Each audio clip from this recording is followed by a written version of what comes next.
Welcome to Botches Off-Road. Join us as we talk about everything from gear reviews to trail stories, tent camping to rock landing, and all things to do with the outdoors. This episode, we're going to try another. You're getting two new segments this week. We're going to try doing something a little different and read off some radio chatter cards and kind of, answer them and play the game a little bit. Yep. We definitely forgot our radio chatter deck somewhere, so we're only going to have one card today. Well, which is perfect. Yeah, perfect. It's going to be the one that they advertise on their website, and I'll link the radio chatter website in the show notes, because this is a game that it's good to just have it in your glove box. It doubles as a deck of cards, so if you want to play normal cards, it's there. And there's some really fun questions, and it's worth reading them out. So, yeah, and they even have a radio chatter after darky game, which is not safe for kids, or not safe for radios, NSFR, as they say. I definitely own that deck, and that deck will definitely be mixed in when we're reading our cards. Oh yeah, so that'll be a lot of fun. The next time you hear radio chatter from us, it might be dirty. Yeah, right. So it'll be nice for a little mini-sode today. And the conversation starter for the radio chatter, as they have up on their website, the question is, what is your favorite upgrade on your rig? And I think that's a pretty good one. Why don't we start with you, Mark? What's your favorite? I know you just got a new one, so I wonder if that changes anything now. I kind of debated about it, thinking about it. I'm like, does it really? Is my new favorite one? No.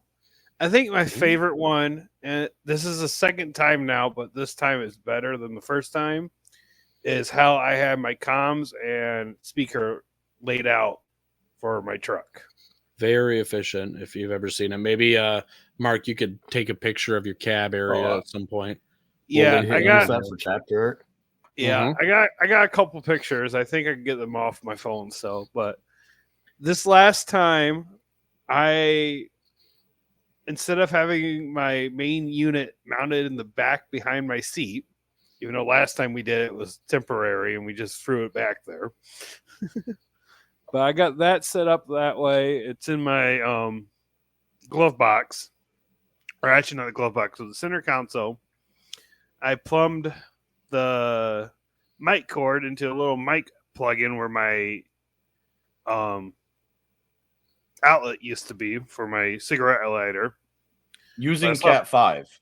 Yes, Cat 5 cable. We ran a Cat 5 cable from the center console to the dash that goes through a pass-through that makes it so he can plug his mic in on the dash. Yep. And then ran speaker up over into above my sunglass holders and put a speaker there because it was a good area for me to position it, and it looks clean being centered.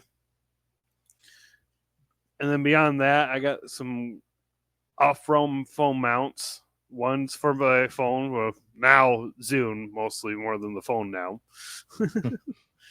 But and then the other one is strictly for my mic holder, and I got this cool magnetic mic mount. And it's quite awesome just to throw it up there. As long as it's within range of that magnet, it'll grab the magnet and stay up. Yeah, your magnet holder for your mic, I'm going to have to copy that because that is the slickest thing, dude. It is. And it just holds it so... It's easy to grab. It holds it tight. It's rock solid.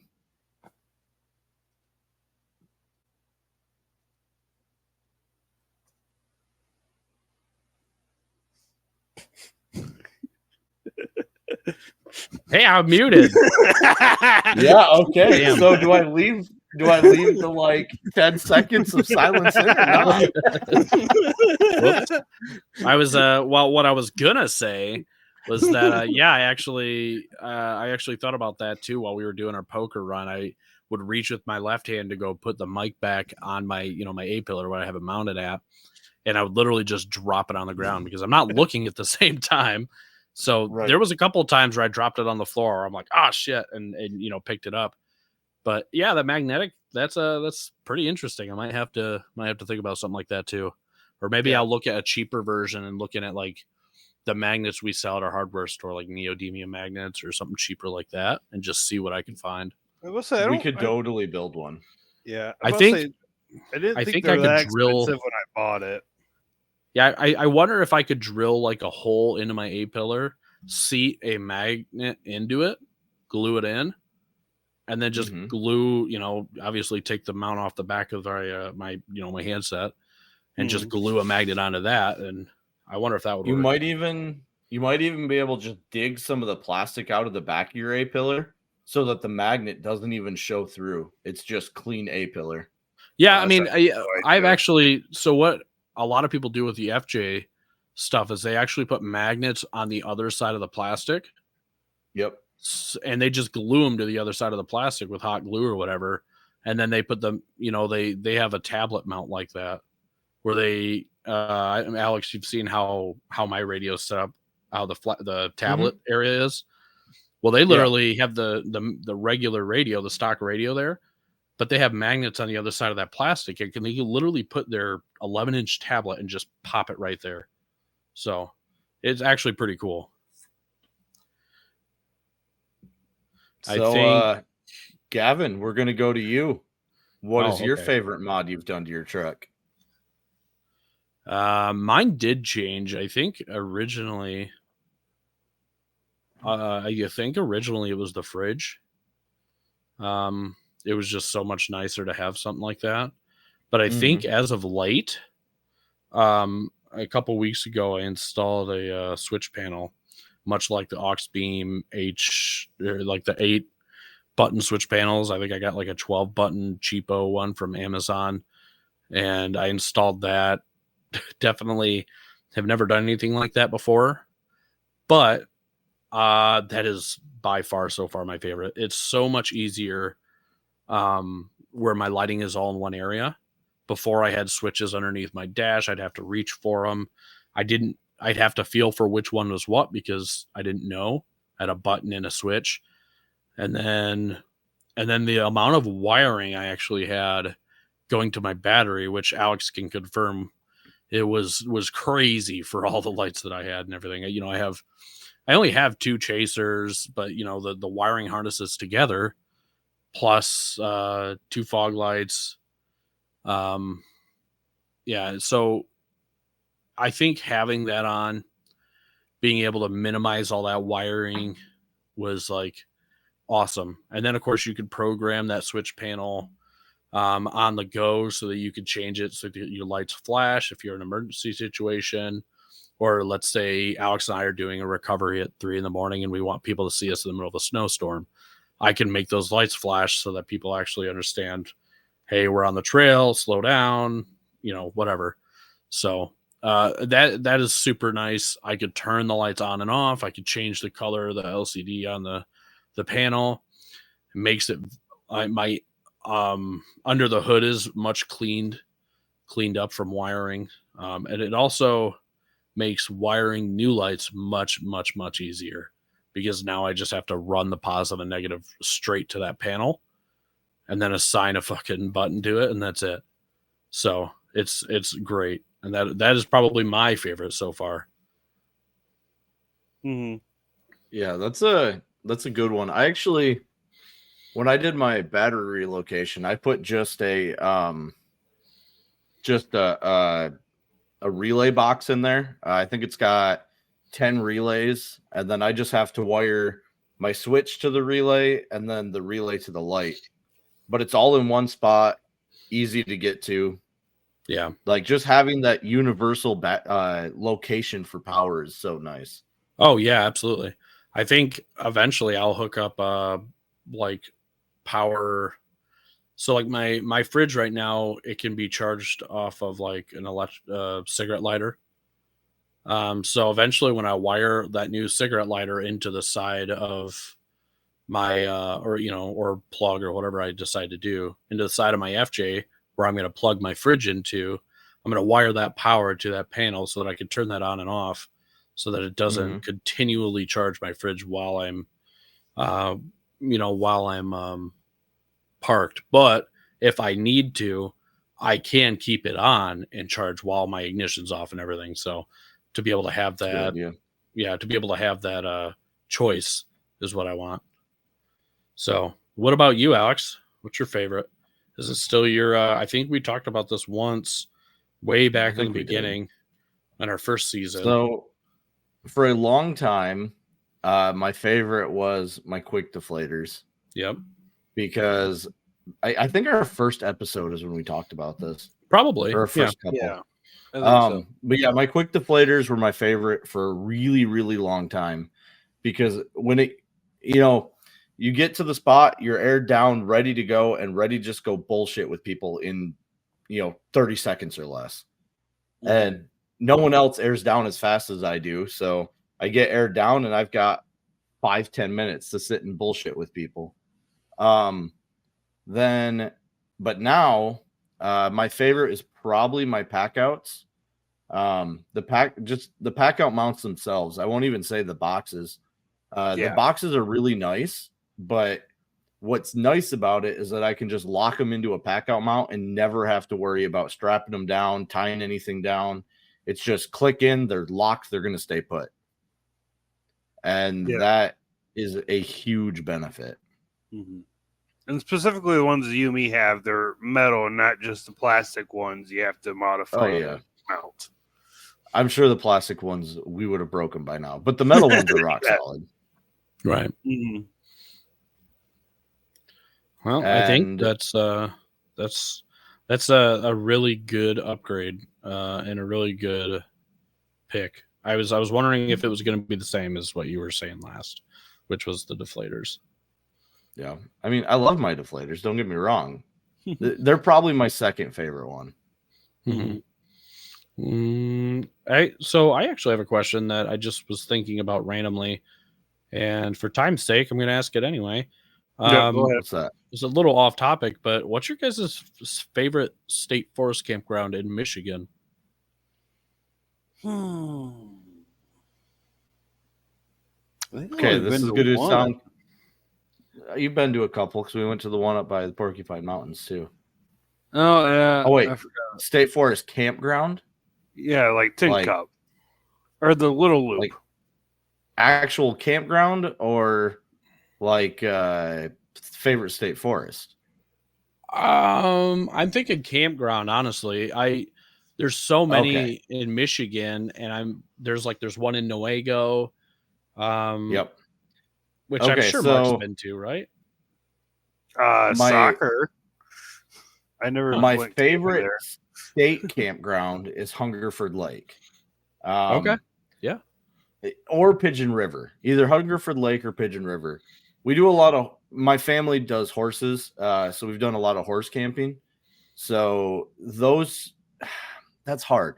So Hungerford is really great because it's close and beautiful. But Pigeon River, you get to ride horses with elk. So, honestly, I'd say Pigeon River is my favorite state forest campground. But my favorite campground in the state has to be D-Bar-D up in Chase, Michigan.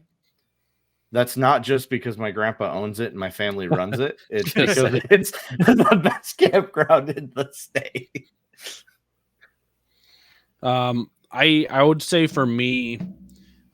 and I can't remember any of the ones that I've been to in the UP. I've been to a few of them in the UP, but I will say the one that comes to mind right now is the Leelanau State Park. That's all the way on the very tip of Leelanau Peninsula in Michigan, and it was gorgeous, man. There were cedar tree campgrounds that were just cedar trees, and then you have all the fine needles on the ground right up against the the lake. It was absolutely gorgeous. It wasn't super overcrowded. They had a beautiful little lighthouse and a little gift shop even in that same park. And it was just gorgeous. It was such a fun place to take my son. Yeah, I have not been there, but we should do a Botches weekend trip up there one of these. Yeah, this summer. Yeah, maybe just a fun one, just to go up to Leelanau and just camp, maybe. Not really any wheeling, just camping. Yeah, that would be fun. Honestly, just take the families up to state park and do 3 campsites, and it's only like $20 a night, so it's like it's not like it's a crazy amount. Do we even need 3 campsites? A lot of state campgrounds will let you have 2 tents on a site. Yeah, it'll be like 2 tents or vehicles, but I just said 3 just for gear and kids and everything, just to kind of have it a little separated. But if we could just do 2, man, that would save us a boatload of money, like $20 a night. Oh yeah, I'm down. I mean, when I went, they gave me one of the hosts' campsite because they had no campsites left, and I'm like, we just got here, and my kid is not happy. And the lady was nice enough to give me the host campsite because there was no host at that time. So I mean, I've had nothing but good to say about that place. The bathrooms were really very clean. They smelled very good. They didn't smell like a bunch of crap. They had massive showers. No, but there was a lake. So oh well, beating off in a lake is a lot more frowned upon than beating off in a shower. There's a lot of lake, buddy. And I don't know if the sunset that we saw, maybe I'll give you some clip art of my wife playing with my son and the sunset behind her, but or for chapter art. But the views were pretty great. So not the worst place to beat off, to be honest. Not that we're beating off in state parks or anything.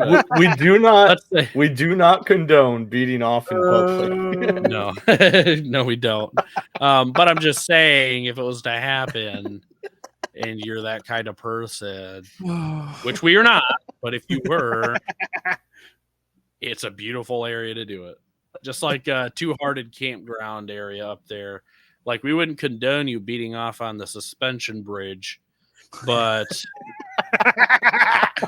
it would be a hell of a place to put on in your notebook or your diary of favorite beat off locations. That's all I have to say. Your sock drawer. Yeah. Not my favorite beat off location, but 1 out of 10 wasn't easy to get into. Oh.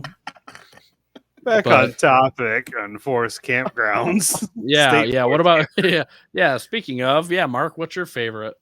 I've only been to 2. I think my favorite one so far has been the Caryville State Forest Campground. That's part of the Manistee Loop. I actually haven't that's the one we stayed at for Labor Day. 2 years ago? Yep. That's a great campground. That is a good campground. And you can literally drive right on the trail, right at the campground site. So many side-by-sides, and they like to hit forerunners. Well, specifically on Labor Day weekend. Yeah, specifically Labor Day weekend, and specifically my forerunner that was in the back of the group for whatever reason. Yeah, I've never heard of that. Maybe we'll have to check that out. I really love scouting out these areas, and I'd like to do more weekends where we can just go out for a weekend, do a real low budget, not crazy wheeling even, maybe just do a camp. And I think we got to just try to get out more this next summer. Remember, we're halfway dead. We only have 30 more years, give or take, depending on our eating. You're planning on dying at 60? I'm planning. I was planning at dying at 20. I'm surprised I made it this far. I just hit 30, and I'm like, now what? I definitely have like another 50 years because I'm going to die at 80 in space. So I've got at least 50 years left over. Sure. Let me say usable years. That's my biggest thing. And not to jump down this topic too much, but like I was talking to a guy who I was working with. He's like, I can't wait to he just bought a brand new Colorado. So it's like a 2019 with 7,400 miles. The first owner died and just never drove it. And he's like, I can't wait to build this thing up a little bit and just take it around the country touring. He's not overlanding or anything, I don't think, but just tour around the country and live in the back of this. And I'm like, dude, you're like almost 70. Why are you waiting so long? Why it's like the earlier generations wait till they're almost too broken to do it. And I don't know, man. And then my grandpa's in his late 70s and he runs a campground and gets on a horse every day. Yeah, I mean, of course, it just depends. But to me, I hear people talk like that. And I'm like, why would you wait till you retire? Like Yeah. you have so much. I mean, let's say you retire at 60 or 65. You had probably 20 to 40, 50 good years there where you could have been out doing stuff and living life and making other types of memories. Instead, you're like, nope, got to keep it to the man and got to keep working and working and working until I get my nice pension. And it's like that was a I think that was a thought that was instilled on our fathers and grandfathers. But that was also in a different time where the country cared about you a little bit more than it does now. Oh yeah. In my Oh opinion, yeah. and Ain't nobody corporations giving a cared shit. about you, right? The living wage is Corporations different. never cared about you. No, smaller We ones, you know. just I had think we just had this conversation about the Radium Girls. yes, right. Yeah, unfortunately, the fact that there are people that don't even know about that is crazy. But if you've never heard of the Radium Girls, please read it up. It's a very sad story, but it's a lesson. It's a lesson that was needed to be taught and learned. Unfortunately, but And sadly, being radioactive does not give you superpowers. No. not by what they were, not by radium, no. But back then they were using radium for everything. Is your baby fussy? Here's a radium, tincture. So it was being mass marketed as being something healthy, like so many other things in life, like the Lead food makeup. pyramid or lead makeup, the food pyramid that Yeah. was lied to Fun us for fact. so fucking long. The food pyramid was definitely made to make us buy grains. Just so you know. That is crazy. I found that out recently, and I know this is a mini-sode, so we're not going too crazy about this conspiracy shit. Mm-hmm. But the fact that we were lied to by our own fucking like government and facilities that we needed to buy more grain, how can you trust a fucking word that they say? And the grain wasn't even the big one; it was the sugars.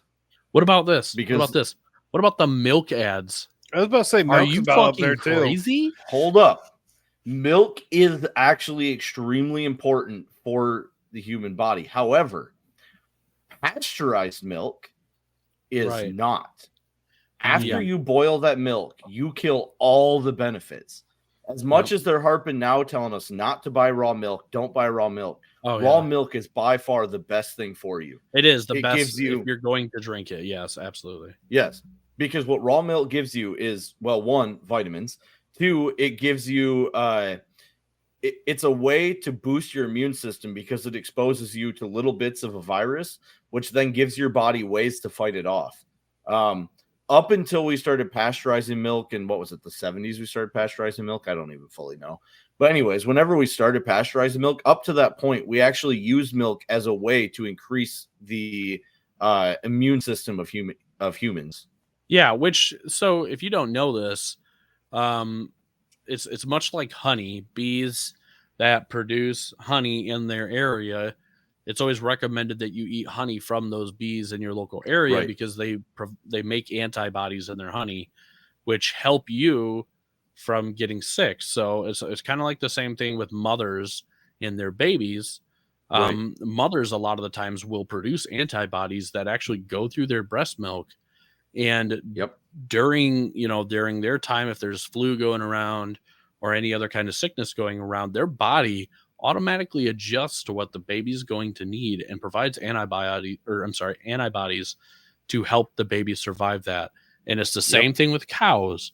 So that's where that comes from, is that it's their bodies adjusting to their local area and providing those antibodies to these kids and parents and all that. So and I guess that's an important point to make, is that raw milk from your local area is what's good for you, not just raw milk in general.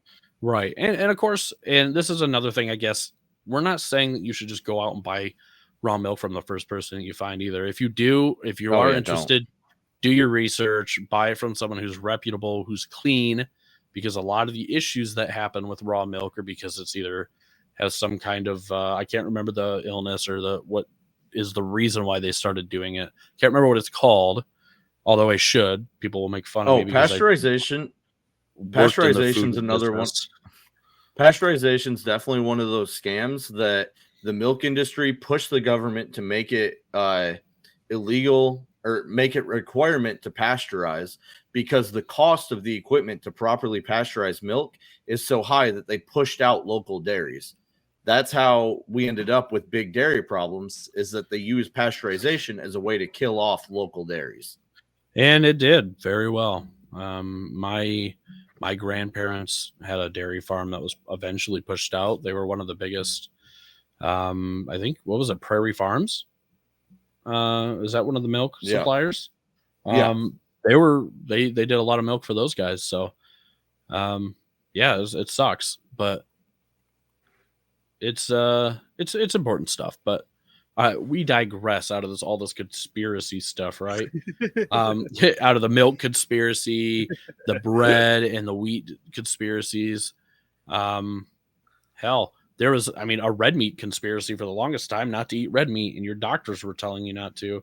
And now turns out it's great for you. And now it's got almost the reverse effect. It's supposed to help. And if you eat that almost by yourself, it's supposed to help. And there's been plenty of people who have done this carnivore diet that you've been hearing around that have just swear up and down that they feel so much better. And I don't know. When you look at what we were doing back when we were native to the wild and 10,000 years ago, what was our diet consisting of? It makes way more sense that we're eating 80% meat and very few nuts and grains, and and maybe it makes more sense for us to be changing that throughout the year. So maybe we should be eating more meat in the summers and maybe eating more fruits and dried meats in the winters. And it just depends. I'd flip that around. You'd be eating more meat. You'd be eating more meats in the winters and more fruits and veggies and stuff in the summer. Because it's there, right? Like, So, right. That makes more sense. That's kind of what I was trying to say, and I got backwards. But and it's really good for you to eat local produce in the proper season. So, that means you can't just make a fucking taco on a Tuesday night in the wintertime, but it's a really big deal for you to be eating those tomatoes and stuff in the right season, because it also helps you prepare yourself for that season. Yeah, fun fact, tomatoes aren't actually ripe when you get them in the grocery store in the middle of winter. They are ripened via gas during transport that actually changes the color of the tomato from green to red. So everything is a lie. The government lies to you. And what you need to do is grow your own food, not listen to the government, stop paying taxes. But listen to Botch's Off-Road Podcast. And listen to Botch's Off-Road Podcast for your weekly and very frequent conspiracy ideas, apparently. And I was about to say, start homesteading. I was about to say, and on that note, we'll catch you guys later. Conspiracies. Yeah. Oh, look, there's flashlights at my door. And on that note, oh no. Yeah, as I catch you guys later. Racking this light on my handgun. We'll talk to you later. Later.